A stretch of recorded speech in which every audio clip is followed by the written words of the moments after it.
Believe it or not, I actually have my gavel. So the meeting will come to order.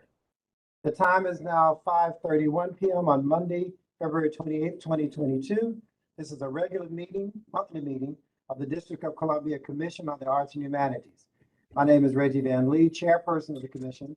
I'm an African-American man wearing a gray sweater today. I will now call the roll. When you hear your name, please answer present. Stacy Lee Banks. Cora Masters-Berry. Present. Maggie Fitzpatrick. Present. Juanice Floyd. Rona Wolf-Friedman. Present. Natalie Hopkinson. Present. Kymber Menklti. Marianne Miller. Mariah Hall Rooney. Cece. I'm going to do better at the last name, I promise. Carla Sims. Hector Torres. Hector. Present. Good. Jose. Present. Good. Gretchen. Present. Derek. Present. Great. Thank you. A quorum is present. This is a meeting of a public body held in open session in accordance with the Open Meetings Act, DC Law 18-350, DC Official Code 2-571, 2-580. The meeting is being conducted remotely using the Cisco Webex virtual meeting platform and is being live streamed to the Commission's YouTube channel. An electronic recording of the meeting will be available for viewing online following the conclusion of the meeting. I will now read the land acknowledgement. Every community owes its existence and vitality to generations from around the world who contributed their hopes, dreams, and energy to making the history that led to this moment. Some were brought here against their will. Some were drawn to leave their distant homes in hope of a better life. And some have lived on this land for more generations than can be counted. Truth and acknowledgement are critical to building mutual respect and connection across all barriers of heritage and difference. We begin this effort to acknowledge what has been buried by honoring the truth. We stand on the ancestral lands of the Nacotchtank and Piscataway people. We pay respects to their elders past and present. Please take a moment to consider the many legacies of violence, displacement, migration, and settlement that bring us together here today. And please join us in uncovering such truths at any and all public events and to use such truths to guide the legacy of this Arts Commission. The agenda for this meeting was previously circulated. Is there any objection to the agenda? Hearing no objection, the agenda stands as adopted. Next is approval of the January 24th, 2022 meeting minutes. Are there any corrections to the minutes? Hearing no corrections, the minutes stand as approved. Welcome to our Arts and Humanities community, including our CAH staff and my fellow commissioners. The full agenda today is important. We have important voting on recommendations from public art and grants committees and important updates from finance and arts education committees. Also, since our last meeting, our number of commissioners has decreased by one. After nearly 10 years of service as a commissioner, Alma H. Gates tendered her resignation in January. I'm sure all agree that the commitment of volunteering so much of her free time is certainly commendable, and we are grateful for her dedication. It's my understanding we do not have public comments. Is that correct, Heran? Heran? Sorry, Reggie. I'm not sure. Jeff, would you have a list? Comments. Okay. No public comments, so we'll move Correct. on to the director's report. Heran? Thank you. Thank you, Chairman Van Lee. Good evening, everyone. I will do a quick review of my ED report. There are a couple of new items that have been added, so I'll do a quick run through that those items. The first order of business is to welcome our new staff member. We have our senior grants officer on board. We're very, very excited to welcome Terrell Johnson, who comes to us with a very rich experience in grants management. He's managed a national grant program focused on youth and labor reentry, and has been working nationally across several states with grant programming. I would love to have Terrell pop up and say hello. This is probably the first time that most commissioners are meeting with you. Welcome. Greetings, everyone. So happy to be here. This is going into my third week at the commission, and it's just a great feeling. Such great colleagues that I'm working with every day and doing really great work. They have set me on the ground running, so I'm learning a lot, and I'm excited about the new things that we're gonna do together. So great to meet you guys. And Terrell, I'll say we have long awaited you, and we are delighted that you're here. So welcome. Thank you. Thank you. Absolutely. He was our Valentine's Day gift. So that's how we'll claim him. Thank you, Terrell. A quick note that our annual performance oversight hearing is coming up on Friday. We are scheduled to go first at 10:30 a.m. in the morning. So please tune in for that. We will be presenting our progress over 2021 and in 2022 to date. Next few updates have to do with community engagement. Our staff has been very hard at work relaunching our community engagement programs. We've done about 4 thus far in January and in February. Along the 2 tracks that out of the 3 tracks that we did last year, we've already launched the Business of the Arts track that provides professional development opportunities for artists and artists who are interested in setting up opportunities to market their works or provide some channels for business opportunities with their artwork. And then we've also started our CAH in the Community program, which is mostly an opportunity to present CAH generated content to the community. And so we have already done 1 presentation on a new adult learning, arts learning program, Create and Thrive, with some participants who have presented their experience. Thus far, we've had over 150 participants attend, and we're very excited that staff is working diligently to get some of this community engagement virtually so far up and running. So shout out and thank you to our staff members, Devon Lacine and Allery Clark and Camille, who have been working in this regard to push out, and the communications team to push out these programs.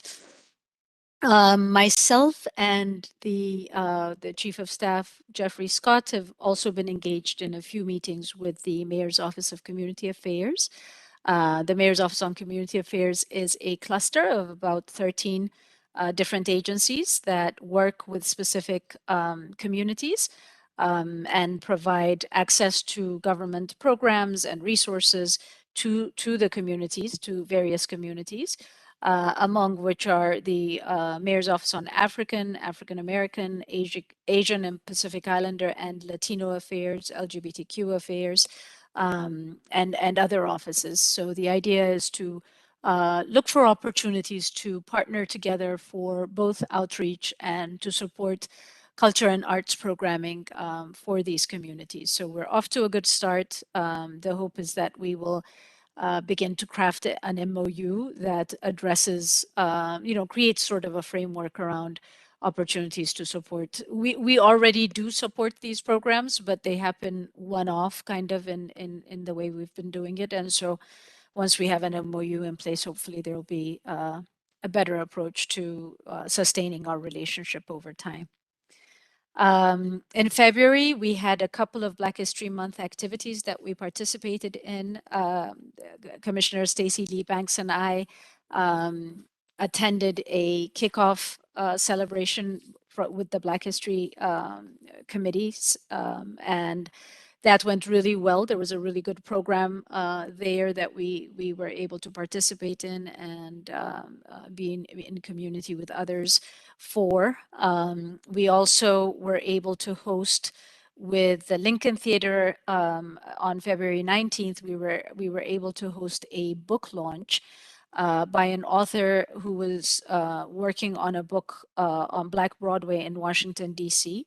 The author's name is Brianna Thomas, and there was an interview about the journey of putting this book together that was shared at Lincoln Theater. Over 100 people, possibly close to 200 people, attended the event live there at Lincoln Theater. And again, Commissioner Stacey Lee Banks was featured in one of the video interviews about the history of U Street. And it's especially, exciting as this year marks the 100th year anniversary for the Lincoln Theater as well. So that was an excellent program. Looking forward, we have our arts education programming happening in March, and I apologize, we neglected to include the dates for the Poetry Out Loud and Words on Fire programs in my report. But these are the Poetry Out Loud competition is one that is supported by the National Endowment of the Arts and the Poetry Foundation. So it's a program that all state arts agencies participate in. And this year, what we've done different is create a second day of programming for young district poets to present their own works. So the second day of programming is called Words on Fire. And Allery Clark, who's our arts education person, is extremely has been very, very excited about creating these programs. We're excited that they're happening. The other new thing that's happening is this publication of an e-anthology of young poets' works. And it's a big deal. It's a big deal to have your stuff in print at whatever age. And so this will also be part of the programs for Poetry Out Loud. The two events will take place on March 12th and March 13th. Both happen at 2 p.m. at the Martin Luther King Library Auditorium, the newly refurbished library. So please come out and attend and support the young folks who are budding poets in the community. The other program that is sort of beginning to come together really nicely is this Create and Thrive Adult Art Learning Program. This is, you'd remember in FY21, we applied and received a small grant from the National Assembly of State Arts Agencies and Aroha Philanthropies, and were able to win this award to create a new program really for adults who are interested in learning art. And so we shaped this into an opportunity for 10 teaching artists to pair up and create curricula for teaching older adults art. And so I'd like to, in a way, to kind of bring the artists into the room, I'd like to announce sort of their projects and the names of the artists who were involved. So the first one is called The Gateway to Jazz is the Blues, and that's a program by Kenneth Dickerson and Davy Yarborough. When I Opened the Door of Feelings, a poetry workshop by Reggie Kabiko. Resonate, Poetry and Voice by Charity Blackwell and Shayna Kuhn. Bring a Thing, Reconnect with Your Memorabilia by Margot Greenlee and Naoko Wausugi.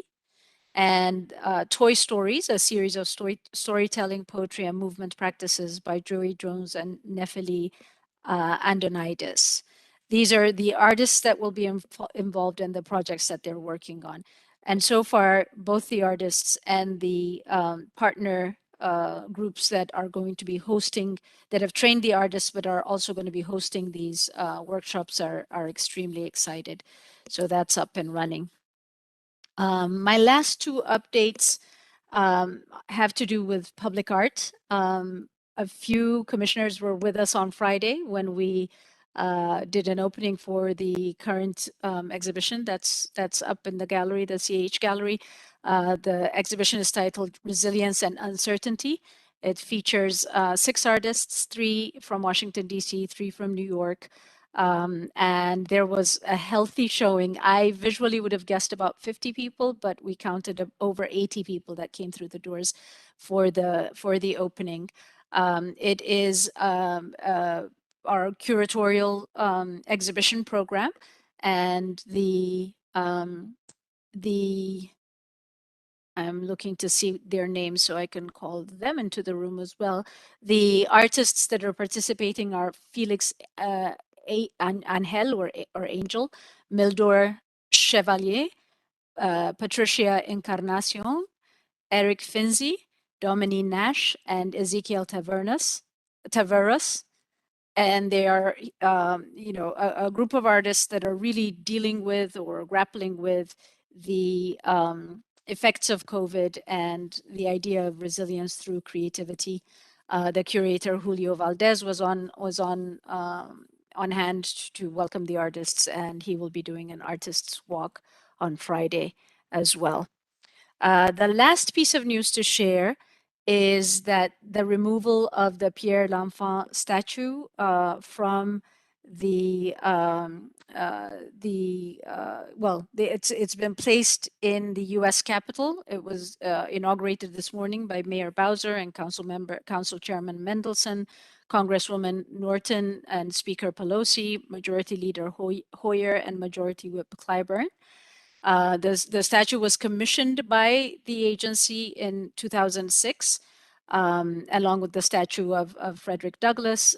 Pierre L'Enfant, as you know, is the French engineer who designed the plan for Washington, D.C., and it was removed from the Marion Barry building at 441 4th Street and now resides in its new home in the U.S. Capitol. So these are all of my, and this is an effort that it took about 2 years to get off the ground. Our staff members have been at it. Our public art manager, Lauren Douglas Glover, has been working relentlessly with concerned parties to manage the logistics of moving the statue. So my thanks to the public art team, and I will stop there, Chairman Van Lee. Great, thank you very much. A full agenda, a lot of stuff going on. Any questions from any commissioners or others on the director's report? Well, thank you, everyone. I will say that since the roll call, now Cece, Carla, Mariah, Stacy, Kymber, and Cornice have all joined us. So with the exception of Marianne, who we know is convalescing at the time, we have 15 of our 16 commissioners now on the line. So thank you very much for being here.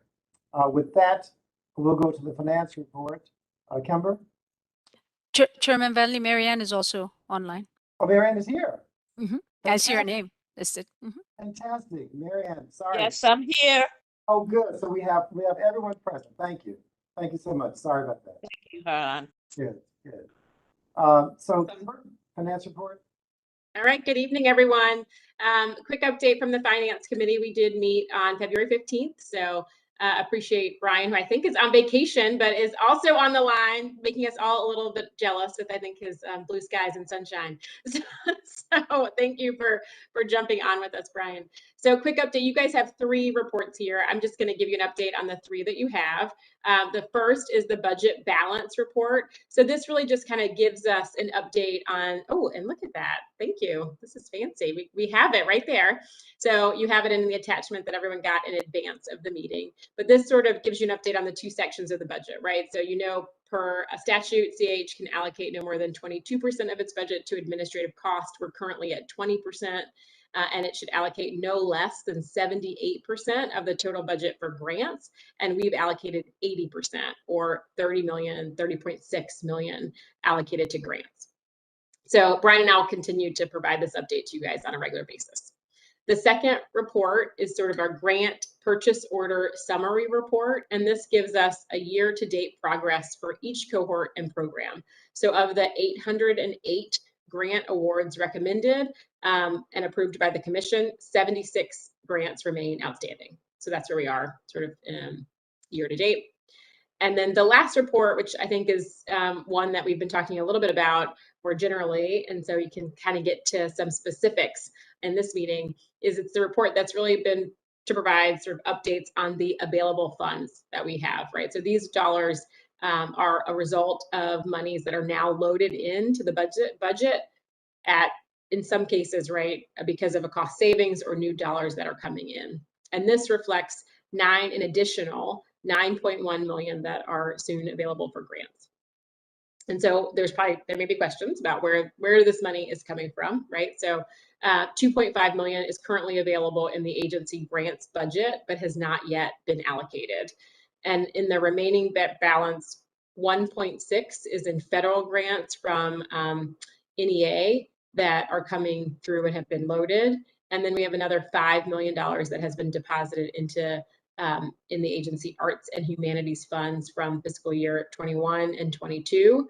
And so 2.5 sort of respectively from each year.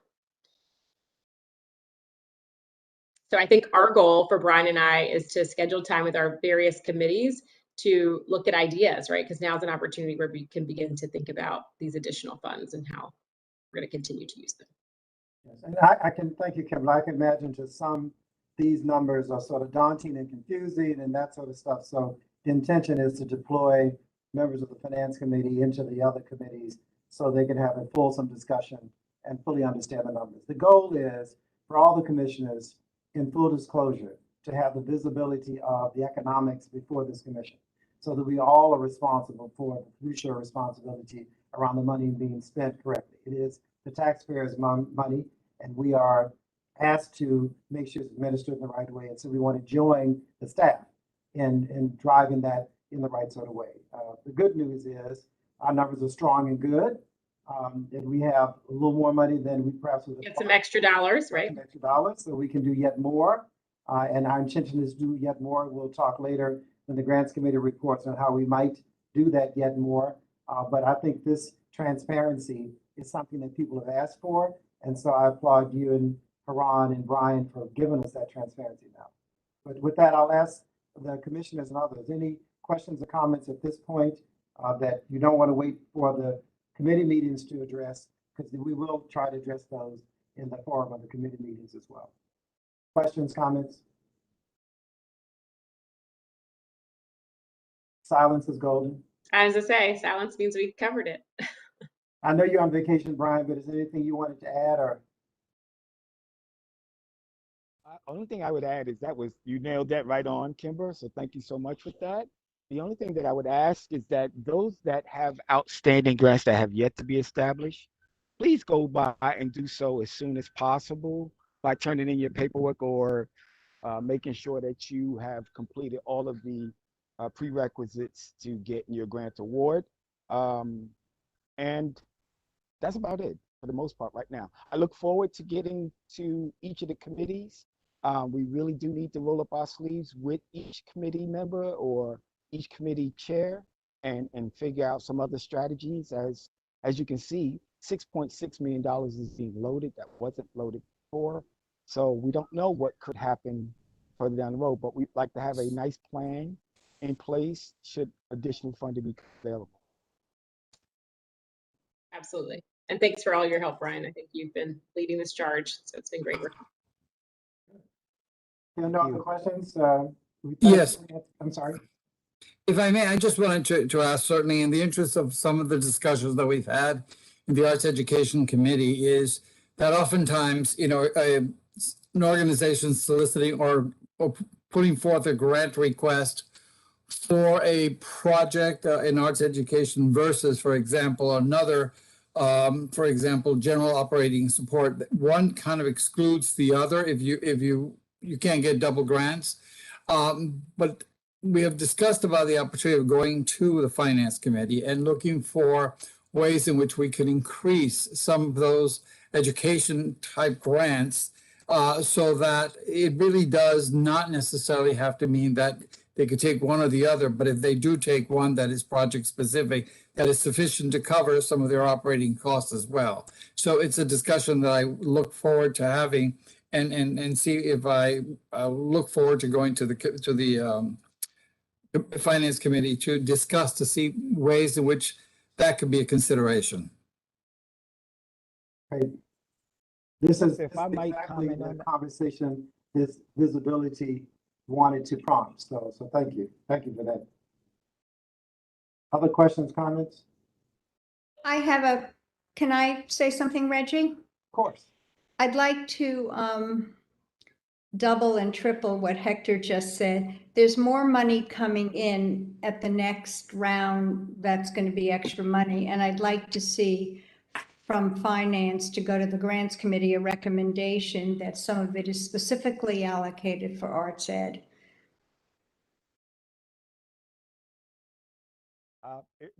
Chairman Van Lee, may I address that? Please. Okay.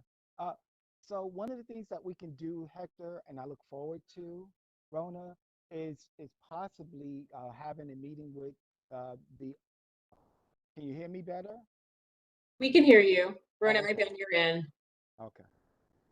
One of the things I'd like to do is just look at, so for example, the NEA funding. We need to really look at that in terms of, because there's 3 buckets that we generally formulate the budget for, and that's art and underserved communities, basic state grants, and art education grants. So to the extent that you have ideas or other things that you'd like to do, I think it's best that you bring that forward as soon as possible so that we can begin to rationalize how we can fund those programs. Well, it's not a specific idea. I think the idea from me is to allocate funds. What Hector and the Arts Education Committee talked about is specifically designated for arts, make it transparent, put out some more grants or programs, and have some discussion and some voting on it. It's not just one idea. It's just an allocation for arts ed from the extra money that's coming back the next time. I don't think anyone in our committee had one specific idea. They just thought arts education is a good place to park some money.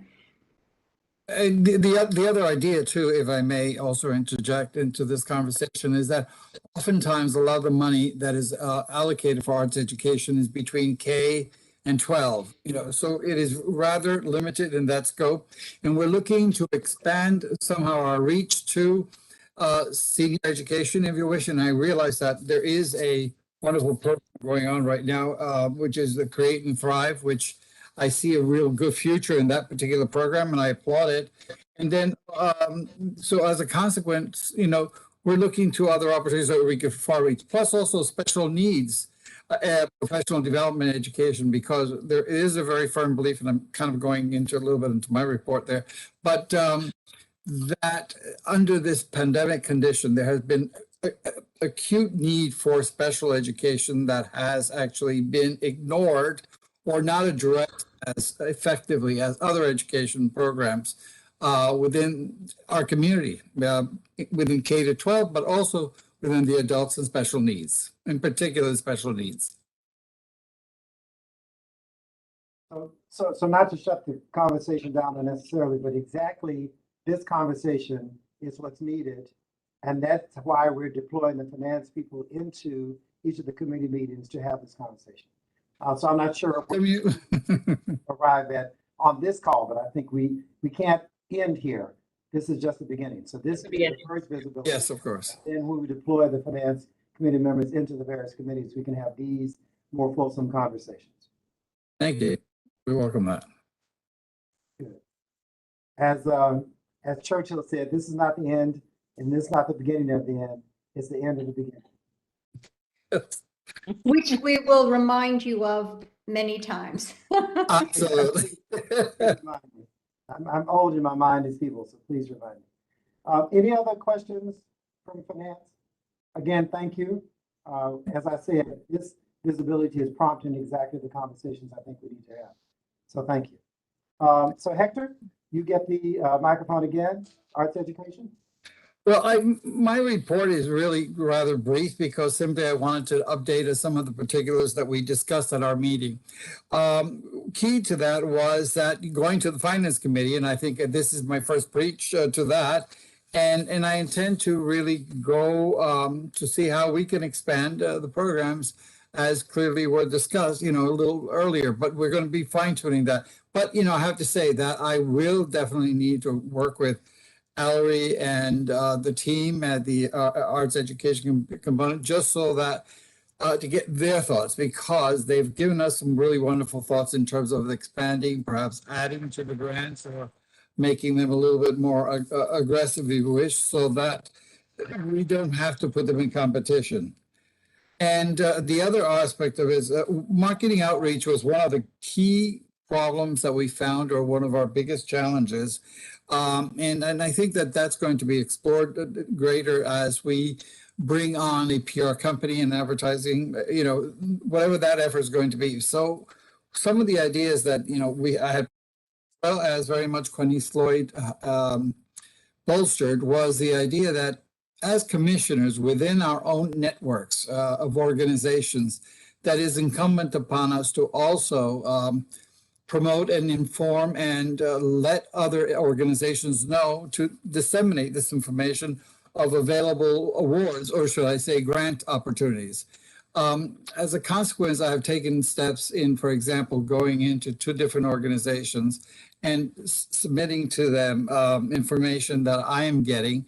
But David Markey very graciously offered, as I think we should all take advantage of, is submitting to him any new contacts or organizations that we would like to further expand our call out, if you wish, to the community that we have an engagement with. I, for example, have worked with the Hispanic Chamber of Commerce, putting out information to them because some of the members are arts organizations or art practitioners. Equally, I am also doing it to the the DC Caucus, Latino DC Caucus, which, although it is a political action committee, is in benefit of the members so that they are made aware. So I'm looking at every possible avenue that I could get this information disseminated, and I'm adding more as I go. Also, perhaps the extension, this is something we want to discuss further, is how do we expand the grant cohorts? And this is a conversation that obviously I would like to have within the grants committee as well. How do we expand and create cohorts that are education specific, that would be, that would have, different satisfy different needs within the community. Partnership opportunities, and I think it was also discussed within grants, finding other ways in which, or other grant opportunities that we could attach ourselves to. And in this particular case, of course, I'm talking within the sphere of education. However, that can be done in just about any other, particular endeavor that we have, including public works, public arts, and public artworks. Obviously my mission very much as chair of that committee, and as well as a group, working closer with Allery and Camille to make sure that we understand and support their particular needs. And, I just want to say they do an incredible job. And I want to thank them for their effort and applaud, everything that they do. They do great work. Thank you. Thank you. Thank you. Any questions or comments on arts education?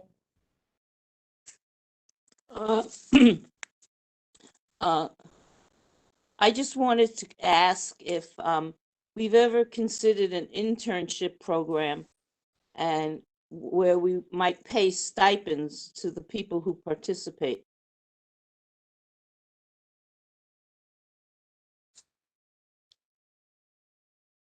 Question?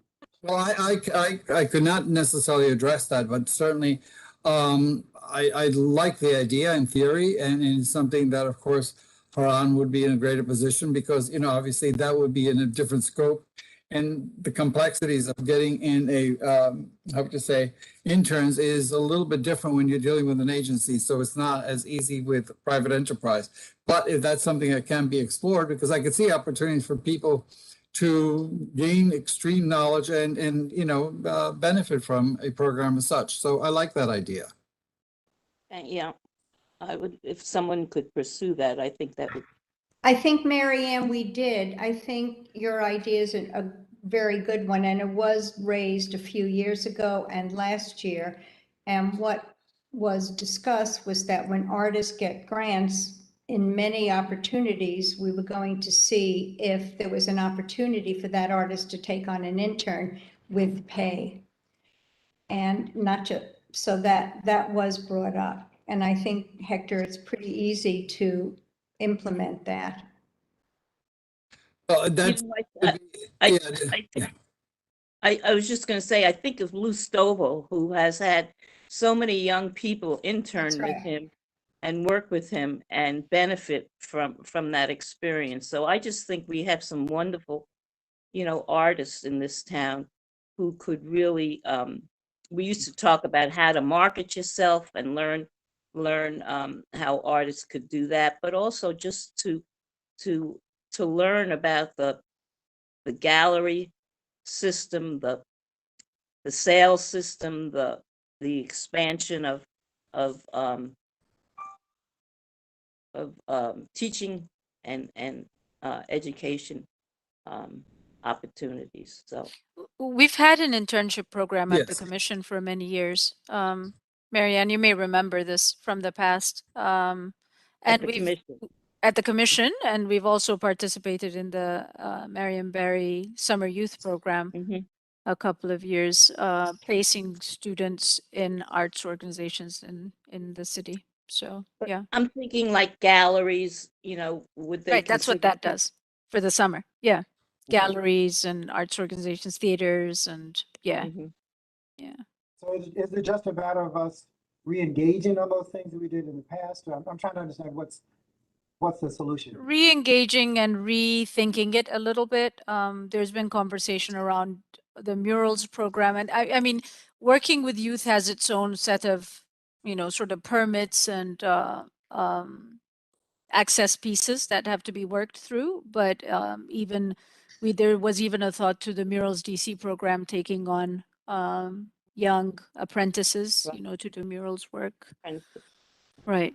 So, that and would then be COVID got in the way, of course, as well. That's right. Yeah. COVID. Mm. That's what actually stopped it, because I Mhm. remember even those special events ladies that we used to have, they had interns there also, and we had interns within the office. So I think a lot changed when COVID came. So it would be probably a good idea, in the near future to restart it. I mean, there's a lot to be learned from all that we do. Thank you. Yeah, I agree. Thank you. So, sounds like a good idea. We need to re-engage around it. And I would Anything else even on make public the- art? Anything else from Hector, or questions, comments? this is Brian again, Reggie. I would just say that we don't have to pause that thought or that recommendation for another round of grants. Let's pursue or think it out thoroughly, because it might be something that we can cover in the admin budget. So let's have that conversation sooner rather than. Good. Your connection is challenging, Brian, but I think we get your point. Let's have that conversation. With that, I'm going to move on to public art. Thank you, Maggie? Thank you, Chairman Van Lee. Good evening, everyone. Just wanted to note, reminder to you all that we do have a call out for artists for the Color the Curve program that closes tonight at 9 p.m. But we expect there'll be a lot of interest in that program, which seems to be going quite well. And also wanted to surface tonight the Environmental Justice Juried Exhibition Grant Program, which we'll be voting on this evening. Just as a reminder, we had a panel that was put together earlier this year, and we reviewed the work. That work was then brought to the Public Arts Committee, where we had a very thorough review of the work and a very good and healthy debate about the recommendations. And so I feel very confident coming forward tonight with the recommendations that Lauren and Sarah will outline for us. It is a grant budget of just to round up of $26,000. It's just under $26,000. But we are recommending that the commissioners vote in favor of this evening's allocated grant allocation for the Environmental Justice Juried Exhibition grants. So let me turn it over now to Lauren to just walk us through with Sarah. Okay. All right, thank you very much, Maggie. Just as a reminder to commissioners, this is a new grant program that was to replace the second art exhibition grant for fiscal year 22. And we're finding such tremendous traction from this new concept of having a juried panel that, probably is something that we'll want to continue going forward. But with that in mind, I want to introduce Sarah Gordon, who's the curator, who can tell you a little bit more about this program. It actually is an exciting topic of environmental justice and will also coincide with a broader program we have at the Agency for CAH in the Community later this year, well, in May, that coincides with this exhibition. So Sarah, do you want to walk through the recommendation and maybe explain a little bit more about, well, you could maybe tell when the exhibition dates are.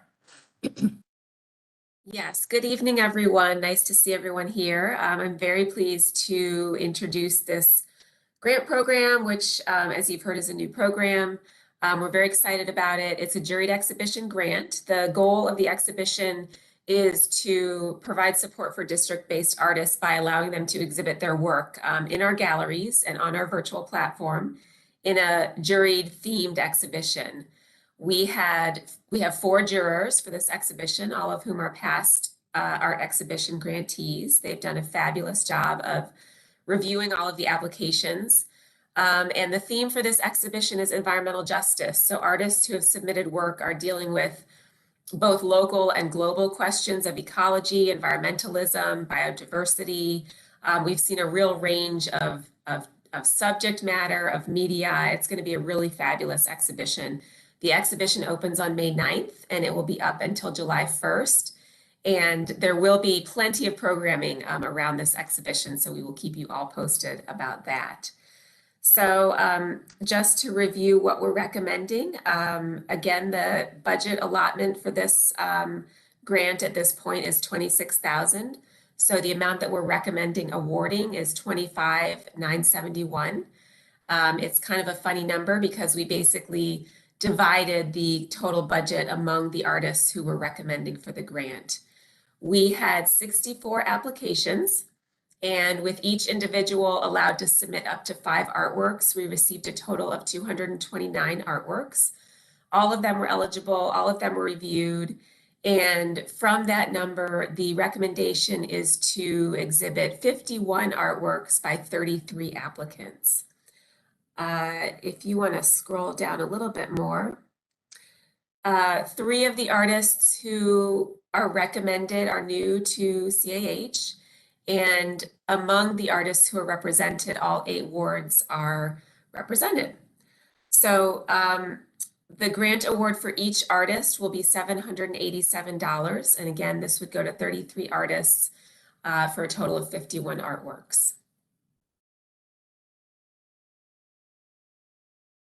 Sarah, it's Mariah. I have a quick question.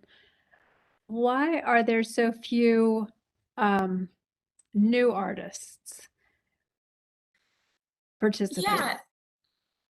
Yeah. So there are, what did I say, 3 new artists out of 33. So, 10%, not too bad. We did have a number of new artists apply who didn't quite get the recommendation. And there was a lot of discussion about this among the panelists, the jurors, because they really do want to encourage new artists to continue applying. So we're really pleased to have about a 10% new artist ratio here. And we do plan to provide lots of feedback to artists who did not get recommended, but whose work was interesting and new. And so hopefully that will encourage those artists to come back and apply again. Thank you. Maggie? Any questions? Yes. Go ahead. Why, I'm sorry, I'm asking the question, why 26? When you figure out the hard work of all these artists to put together the materials and everything else, as an artist, I'm kind of being sympathetic with that. An award of such, it's a nice acknowledgement, no question about it. But in this day and age, certainly any kind of award that is given that, kind of pays for the time and materials, or at least approximates that, or a little better, certainly a lot better, would be something that's welcome. And I realize that the awards and everything else were done and we have a finite amount of dollars.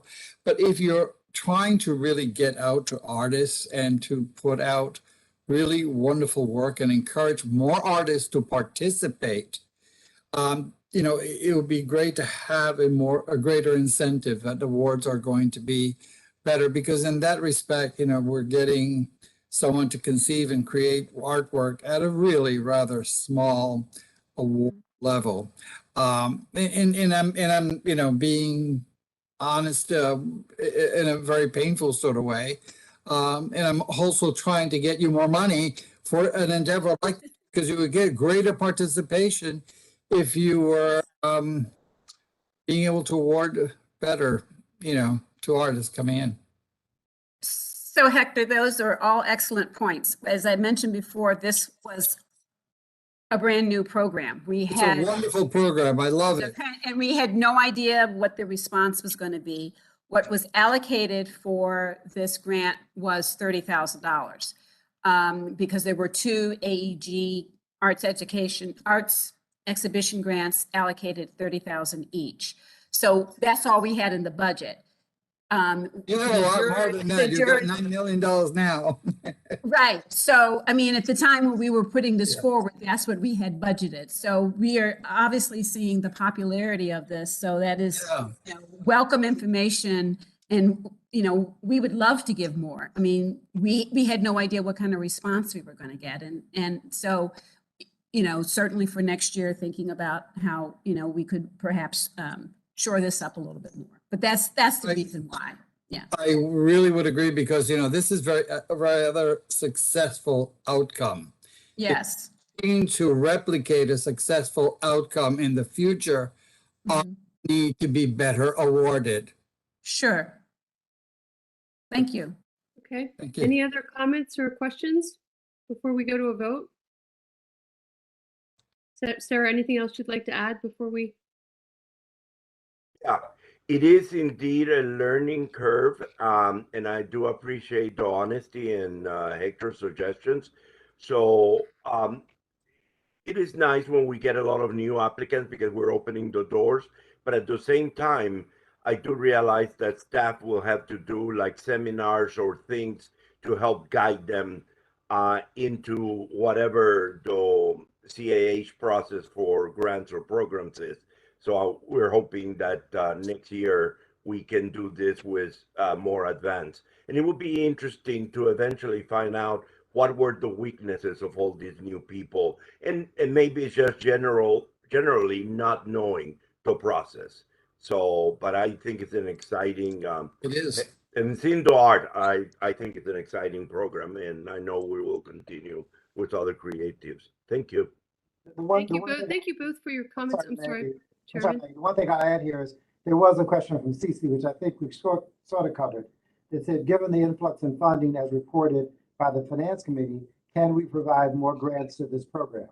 And when Gretchen talks about the recommendations from the Grants Committee, some of the extra money that we have will go to public art. So we will, in this year, still be able to add to the program. But to Lauren's point, it's a new program. We are sorting things out. We have great expectations out of it. We are where we are as a first salvo, but certainly I think we aspire to do more, give more, impact more people. So Very I good. want to add that, Maggie.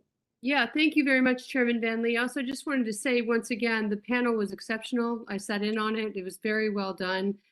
Sarah and her team, you've managed these things very, very well. So thank you for all your good work. I also will say that the work itself is exceptional. There are some magnificent pieces, which I'm very, very excited about. And there was a huge commitment by the panelists to give feedback to those new artists that didn't quite make it for a variety of reasons, which I thought were all very legitimate, but a real passion for communicating some of that feedback so that they can participate in the future. So having said all that, Chairman Van Lee, I'd like to move, do I have a motion to approve the budget? Second? Motion to approve. Second. Second. And so I'll now call the vote by individual. Thank you, Mr. Chairman. Stacey? Yes. Cora? Maggie? Yes. Juanice? Rona? Did you ask me? Yes, Rona. Yes. Natalie? Kymber? Yes. Marianne? Yes. Mariah? Yes. Cece? Yes. Carla? Yes. Hector? Yes. Jose? Yes. Gretchen? Yes. Derek? Yes. Great. I'll go back. Is Cora joined us? Cora? Juanice? Natalie? The ayes have it. It passes. Thank you. Thank you, Chairman. Thank you. Gretchen, let's move on to grants.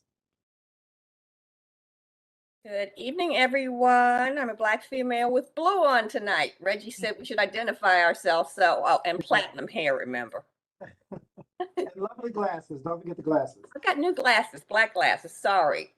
Okay, thank you everyone for joining us, and a special thanks to all of our grants managers. These folks have really worked, not only worked, but worked together, and they've come up with some fabulous ideas.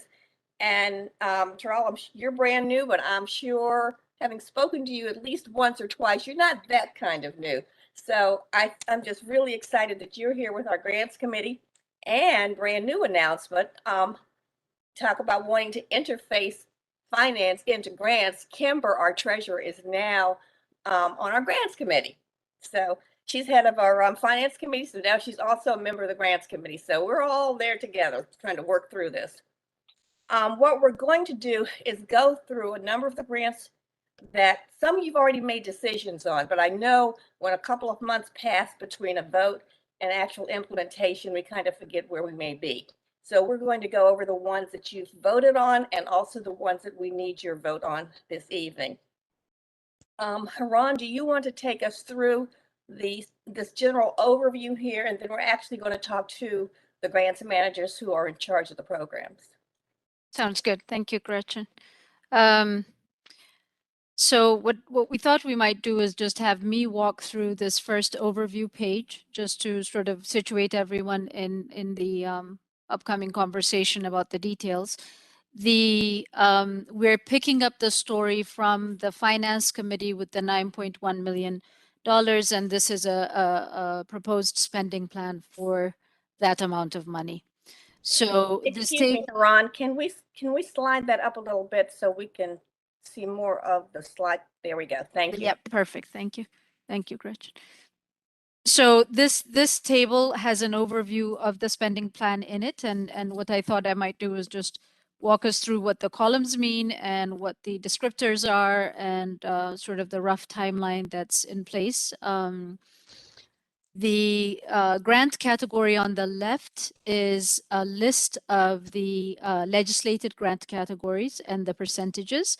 This is not cumulative. In other words, the separate lines that show the various proposed programs and amounts of money track to these grant categories, these legislated grant categories. So you may remember our legislated grant categories are 54% for general operating support, 17% for facilities and buildings, relief and traditional, 4% goes to humanities DC, and then 25% goes to a combination different grants and public art programs.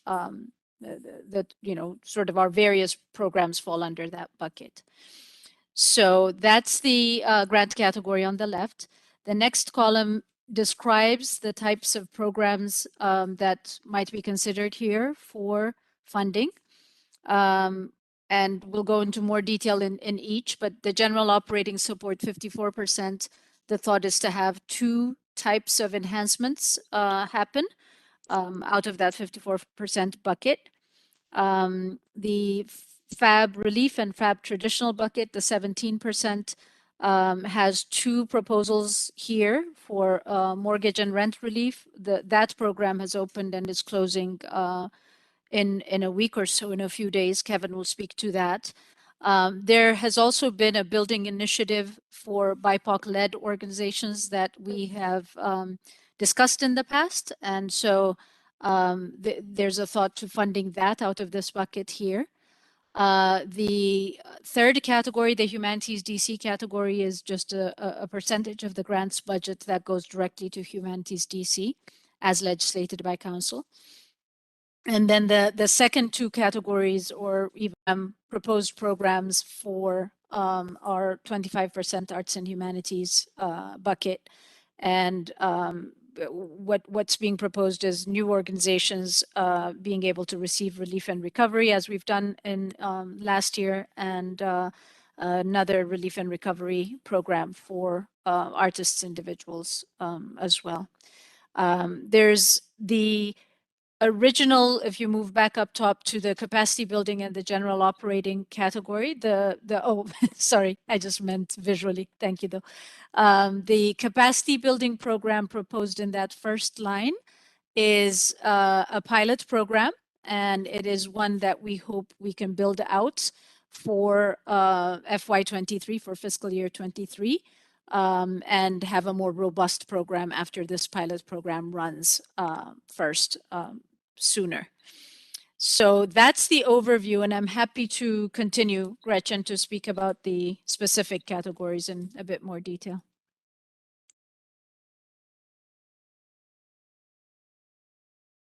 Thank you. If you can keep pulling down. So the first category that we have here. Hold on one second, excuse me. Yes. After the enhancements for capacity building, now that was a February decision, so this does not call for a vote. This is a decision that was voted on and approved in February. February is today. February is today. Why did I? Right. Oh my goodness gracious. Right, yeah. So this is the vote that's up today. You're right. February 1, and then some of the other ones were ones that we had already voted on. Okay. Right. It's a mix. Yep, you got it. You got it. So this is one that is going to, we're going to seek a vote on today. This is, again, a capacity building pilot program. The idea behind this is to create a collective impact initiative, basically to poll organizations on the idea of a capacity building program that might roll out, and some topic areas that folks might be interested in, to poll the organizations on interest first, and then based on those the survey results, to go from there to create this collective impact initiative where all organizations, peer organizations, can work together to support each other, learn from each other on topic areas for capacity building. I would like to pause for a quick second to have JR jump in and you know, talk a little bit about this interest survey. We've already sent it out and gotten results back. And to just share with us, you know, sort of what he sees popping up through those survey results, and I'll take it from him after. Awesome. Thank you, Heran. Hi, everyone. My name is JR. I'm a communication specialist at the Commission, but today I'm an honorary grants department member. My pronouns are he, him, his. I am a 40-year-old Black and Filipino man with what I describe as a modest mustache and soul patch, wearing a black polo with a white accent inside the color, sitting in front of an eggshell painted wall in my home office here in Kingman Park. So as Heran mentioned, this enhanced... Sarah, you showed out now, really. He really did. You really showed out. I might have done this before. Shame, shame, shame on us. Thank you, thank you. And let me just pause for a minute. We do this because we do have some visually impaired constituents that sometimes have a difficulty knowing who they're looking at. So thank you for doing it. Thank you for excelling at it, JR.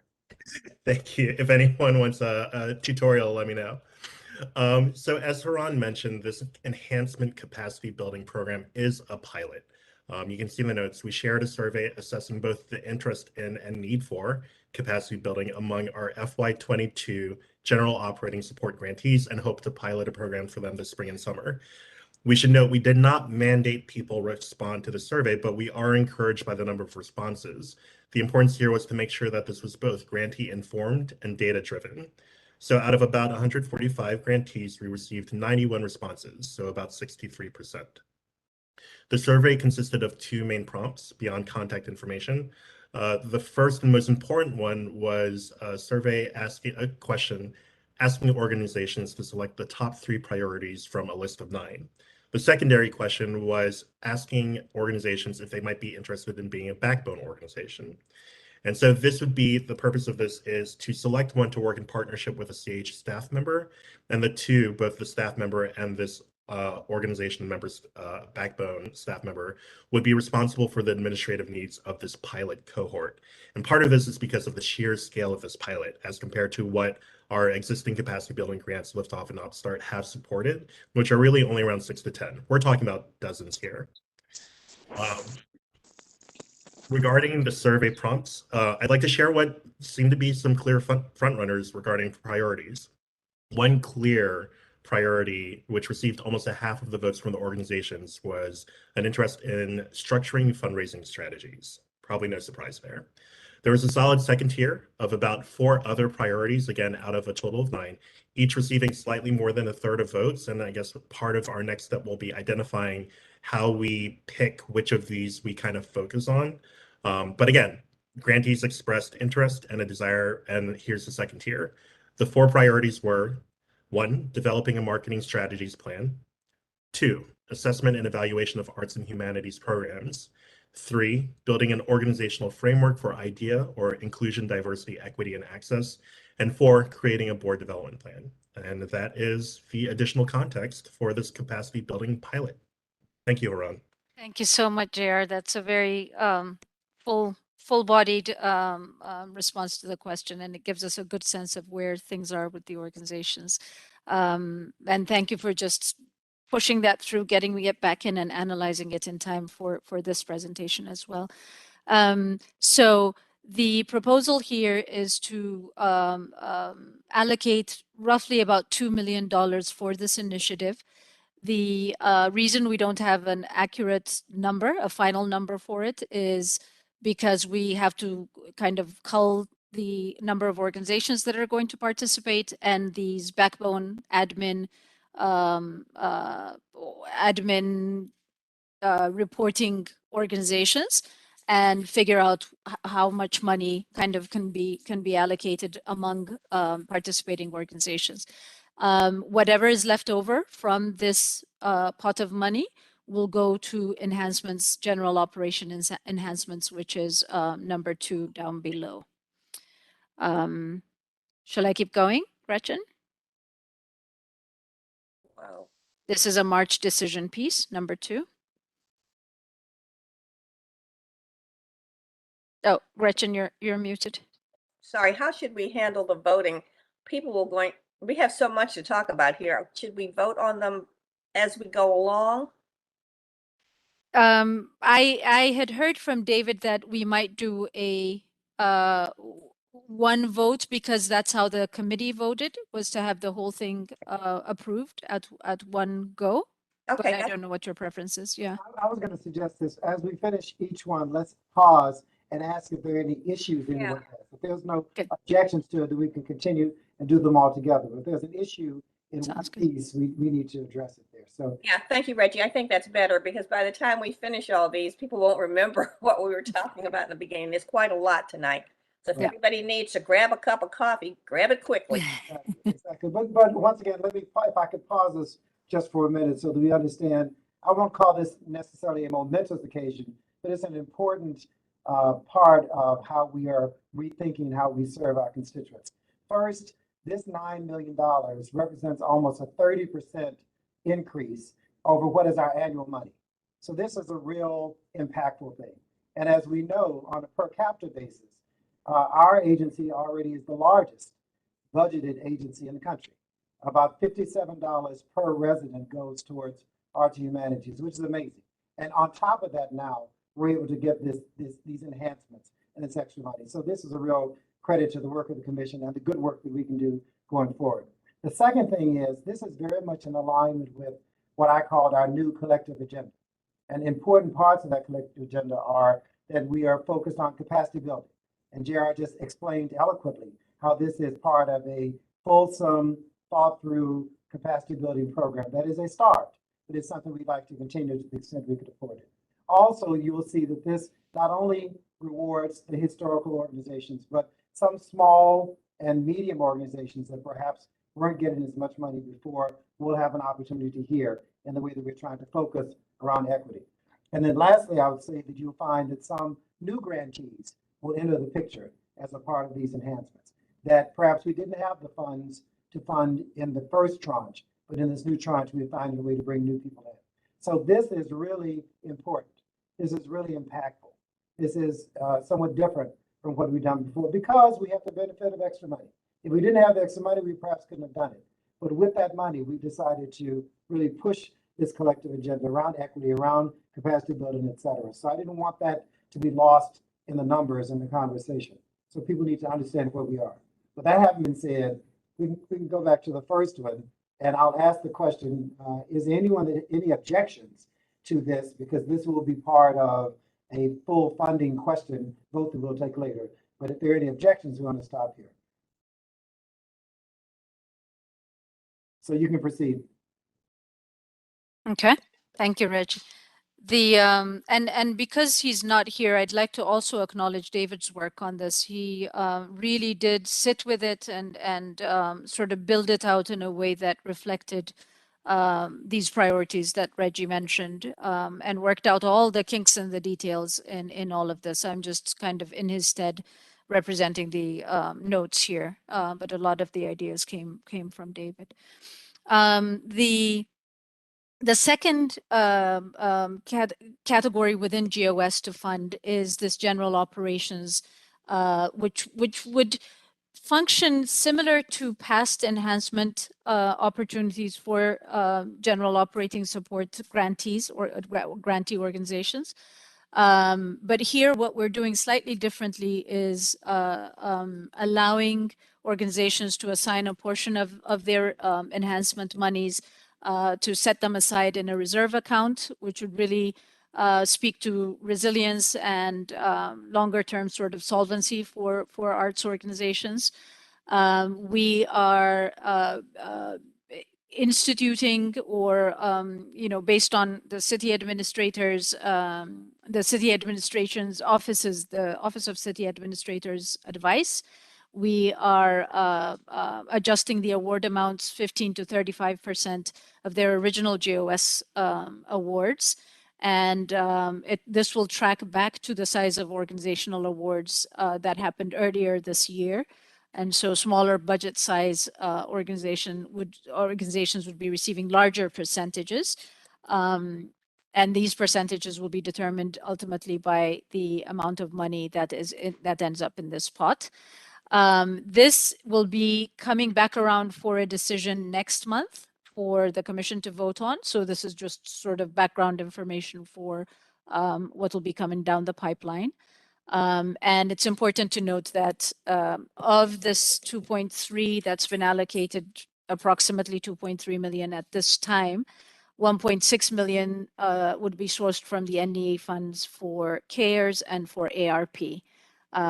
Those monies are designated to go to GOS organizational grantees that have been past grantees of the agency. So that's that second category. More discussion can be had in March, but this is sort of to show what the breakdown of the monies might look like.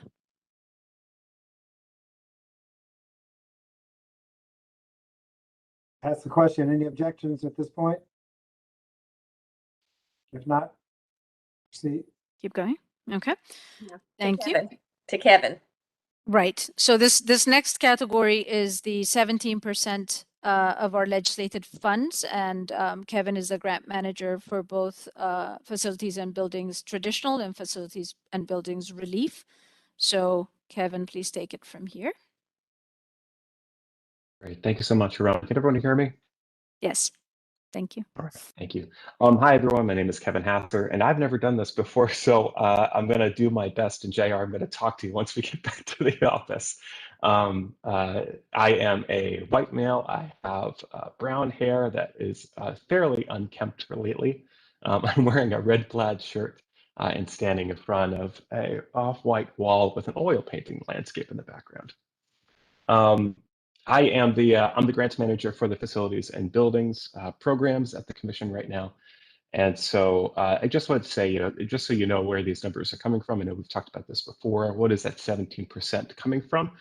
That is the legislated allocation of our budget going into capital projects, specific programs funding capital projects. Pre-pandemic, that looked like the facilities and buildings program, the traditional one that funds capital projects for organizations around the city.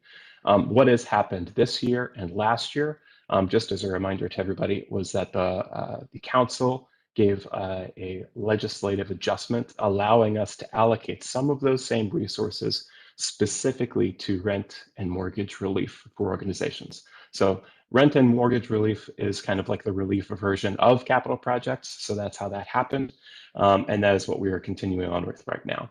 So jumping back into the information that is in front of you, that item number 1 there, or I, rent and mortgage relief for new and existing applicants. That is a program that you already voted on. That is part of the remainder of this fund. A lot of this fund has already been spent on those traditional capital projects, the facilities and building traditional awards, as were announced back in November. We're estimating that, or we allocated about $1 million to this rent and mortgage relief effort. And as Heran said, that program is going to close on Friday.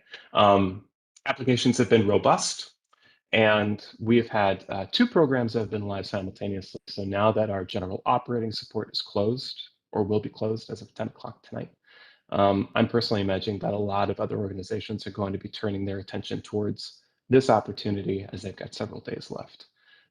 Currently, we are sitting at about 70 applications that have either been turned in or started for a total of $1.3 million in requests. And again, that's with a lot of days left to apply. So, so that is going to close on Friday, and we're hoping that award announcements will go out in April. The second item here is a collective impact building initiative, which is a program that we've been talking about for a while. It does require a bit more work, some focus groups, some leveraging with other district agencies. We want to make sure we do this project right. And so we're also estimating that $1 million will go towards that. But there's a lot of more work to go into it. For those of you who may not be able to see what's on the screen there, I'll just read this out really quickly. This is Seed Building Initiative for a collective of organizations that identify as Black, Indigenous, Native American, Latinx, Chicanx, Arab, MENASA, I can never figure out the pronunciation of that, apologies, Asian and Pacific Islander, to remove barriers for organizations that traditionally have not had access to their own cultural spaces. It's a very exciting initiative, but again, we want to make sure that we do it right. And so there are a number of steps to execute before doing that. We're estimating that $1 million are going to be allocated to that initiative. And if the rent and mortgage relief goes over $1 million request, this is where the 2 programs can talk to each other and we have a little bit of flexibility. Excellent. Thank you so much, Kevin. Any thoughts or questions? I have a quick question about this is Cece, the Collective Impact Building Initiative. When you say identify as, do you mean the people who make up the organization or the people who are served by the organization, or is there, these are things that will be talked out as far as how to, okay. Just right, exactly. Thank you, Cece. Yes, yes, it will need to be better identified, and there's a thought to working with DIMPED and some other agencies that manage real estate for the city to sort of figure out what partnerships look like. But yeah, the identifying pieces for the organizations would need to be defined more specifically as well. Great, thanks. Thank you. But Cece, thank you for your question. And also, if you have any ideas, please let us know as the grants committee starts to meet and talk about them. And that goes for anyone on the phone. Please let us know what you think. Good. So then my last charge is to do the next category, and then I'll hand it over to Gretchen. So this is a fairly straightforward piece. The 4% legislated amount for humanities DC would amount to 264,000 out of this 9.1 million. That's the additional amount of money that would go to humanities DC as legislated, and so there's no decision needed for that piece of it. And I'll stop there, Gretchen, and I'll jump in if you need me to. Okay, thank you, Heran. The next is the Arts and Humanities additional funds, 25%. This one and the one I'm going to talk about right afterwards, both of these on the same page, will require our agreement. The Relief and Recovery Grant for new organizations, to issue Relief and Recovery Grant to Arts and Humanities organizations that are not currently in receipt of an FY22 grant from us. The organizations may receive up to 30 to 50% of their organizational cash expenses, and they may receive both the Facilities and Buildings Relief Grant, but may not receive more than the 50% in $50,000 in total between both of the groups. So they can have both, but the actual dollar amount can't exceed that amount, can't exceed that total. So that is one for new organizations. And when we say new organizations, many times our grants, because of various and sundry reasons, have to be given to grantees, current grantees, or grantees within the last year or two. But this is for new organizations. The second piece is— Gretchen, can I add something here? Sure. Yeah. This was a little bit of heavy lifting for the team to really figure out how do we give money to new organizations. So again, my thanks and applause to the grant team for figuring out how do we find a way to give money to new organizations. Because part of the findings from the Task Force on Equity, Inclusion, and Belonging was the perception was the same people get money. And when there's extra money, the same people get the extra money. And we worked very hard to make sure that was not the case here, that some of the people that were grantees before will get extra money, but also some new people will get money for the first time. Just wanted to make that point. Yeah, no, that's excellent, Reggie. Thank you.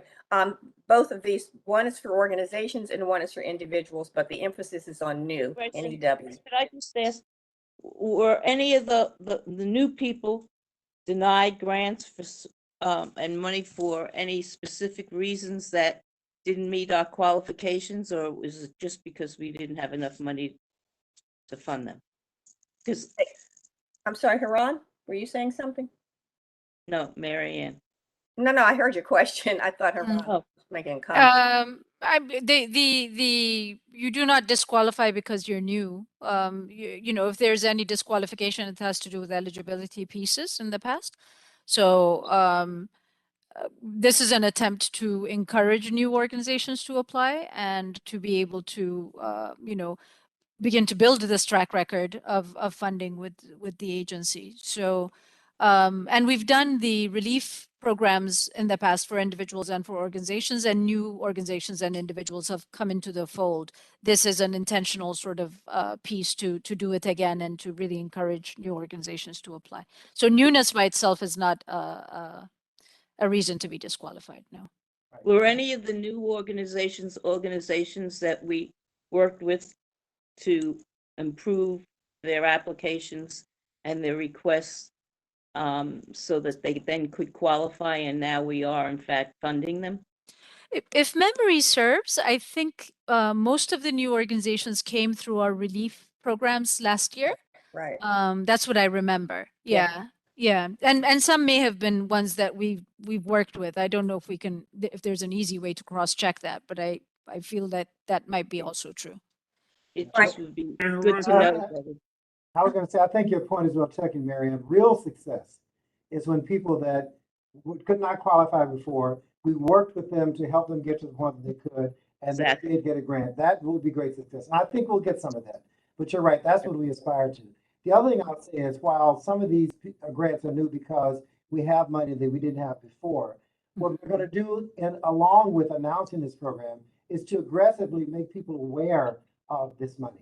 Because part of the challenge has been some organizations just didn't know. As hard as we've tried, as robust as our website may have been, as much as we've tried to talk about it, they just have not heard of us. So aside from, in addition to making this money available, we're gonna have a real strong communications program. Yeah. To go and find people, to beat the bushes, to find people that could be qualified that just didn't know about us before.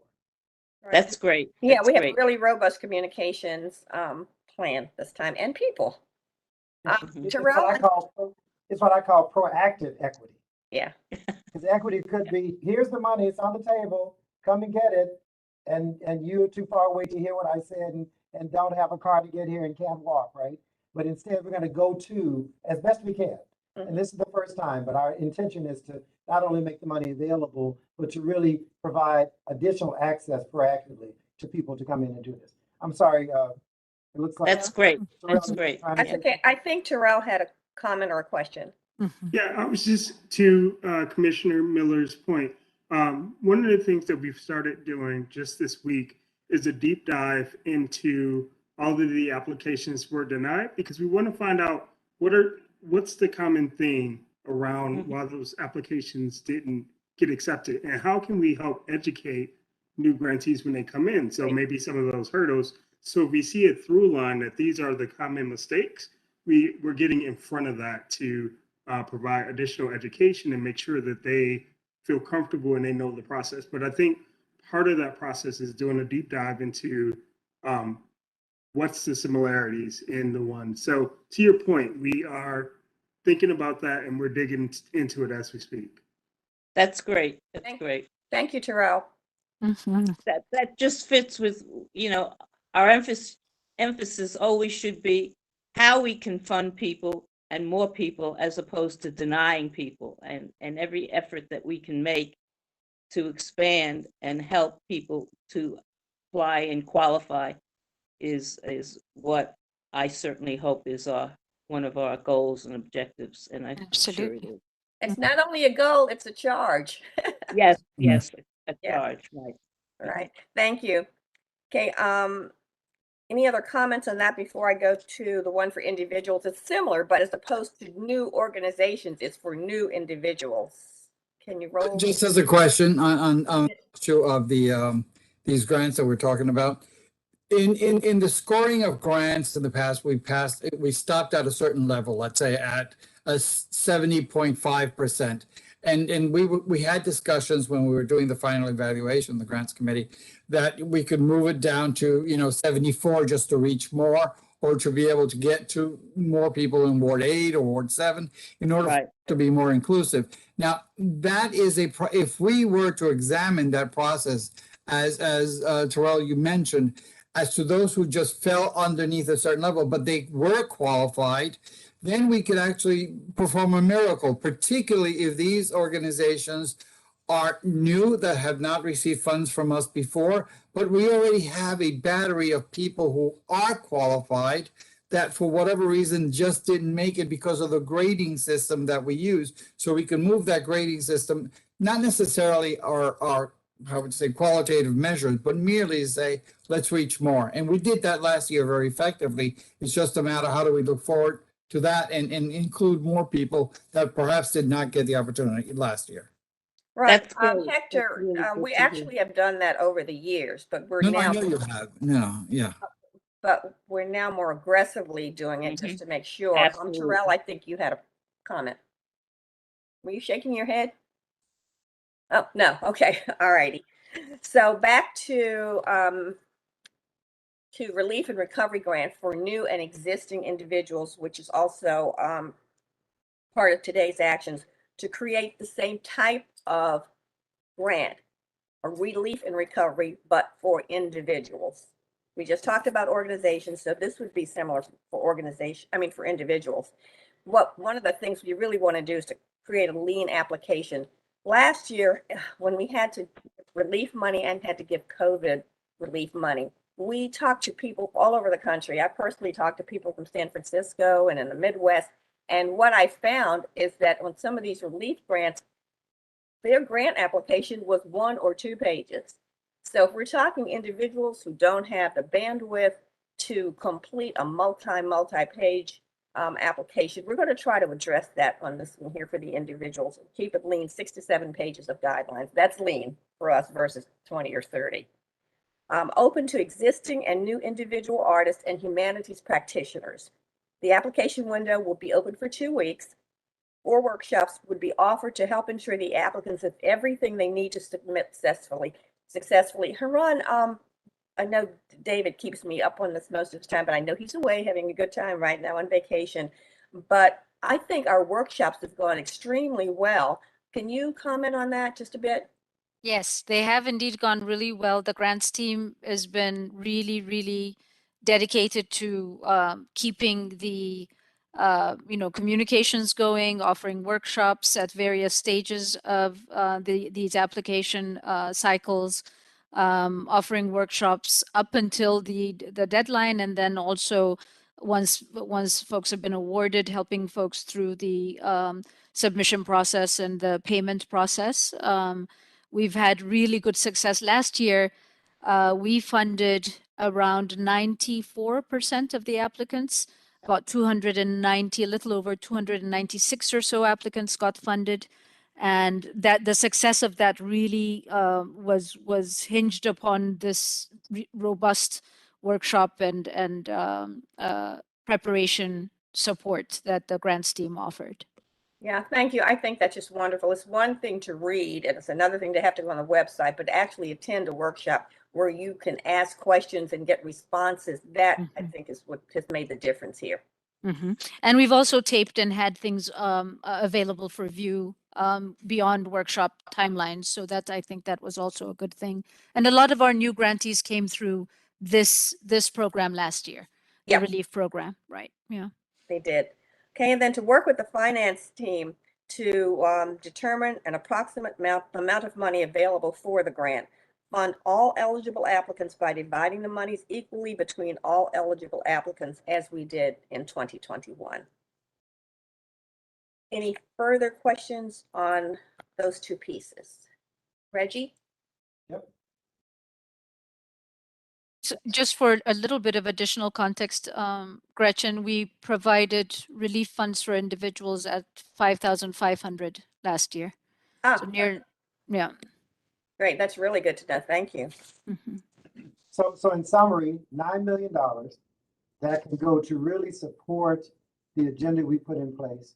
And again, my applause to the grants team and the grants committee and Heran and the staff for turning on a dime in a short order, pushing through a bunch of really new stuff, but very much aligned with we want to give money to people who haven't gotten money, give money to before, who are deserving. We want to focus on capacity building. We want to focus on small organizations as well as medium and large. I mean, all of that wish list that we started with refining away, and this isn't $5, this is $9 million. We're able to 9.1. 9.1. Every penny counts, right? Now, we may not be able to do this next year, right? But we certainly wanted to do it when we could do it here. And this is very responsive to so much of the feedback we've gotten from our grantees on the help they really need from us. How can we really be most helpful to them? And it's very much in line with my teach them how to fish and not just give people fish. So we will give them some fish. We will teach them how to fish as well. So let me make sure that we have one more. Oh, I'm sorry. I thought the others were TBD. Sorry. No. Well, kind of, sort of, but not really. Okay, sorry. Okay, sorry. We want to create a new capacity building grant. It's a new project-based grant for organizations to focus on capacity building, which of course has been one of Reggie's big things, capacity building, either for areas of need identified by CAH or the applicant. The application would be open to new and to existing grantees. We would like to launch this sometime in May. We haven't worked out everything yet, but this is just a concept that we want you to be aware of this go around as we start to meet and talk about it. Close it in mid-June, and then have it paneled in August, September, and awarded at the beginning of FY23. So it would go for 18 months, and the grantees would engage in a process of working with facilitators to identify, prioritize, and solve for capacity needs within their organization. So we're not just going to give them money, we're going to help them figure out what to do with this money and how to help. Terrell's shaking his head. Go on, Terrell. And help them figure out exactly what to do and how to grow and monitor that growth. And I think this is going to be so exciting. This is going to be one of the most exciting things I think we're going to be able to do for next year. Okay, Reggie. Good. And I didn't mention that because like we can't vote explicitly on that, but it is important. Yeah. And the commissioners need to know, and the staff need to know, this is the direction we're going in. So let me give people a chance. That was a lot in a short period of time. Questions, comments? Yeah, concerns? is this, I'm back. Well, I've been, half here and half there, but is the screen up? I just see writing. Is this up? Are we supposed to be looking at something, or are the pictures back up? I'm trying to get on We screen. were going through the various categories of incremental grants we're giving so that people understand what they're voting on. We've gone through the list that gets us to the $9.1 million total. I want to make sure in the pieces that we've talked about, questions, comments, concerns, we adjust those before we call a motion and we take a vote. So any questions, comments, concerns from anyone? If not, I'll take the motion to approve this incremental $9.1 million in the way that has been described to us. Gretchen, Second. so move. We also move. Okay. Also second. I will now, I second. if I can find my pen. Where's my pen? Oh, well, I ate my pen. I'm going down the roll call. Stacy? I know Stacy had to leave, right? Cora? Yes. Maggie? Yes. Juanice?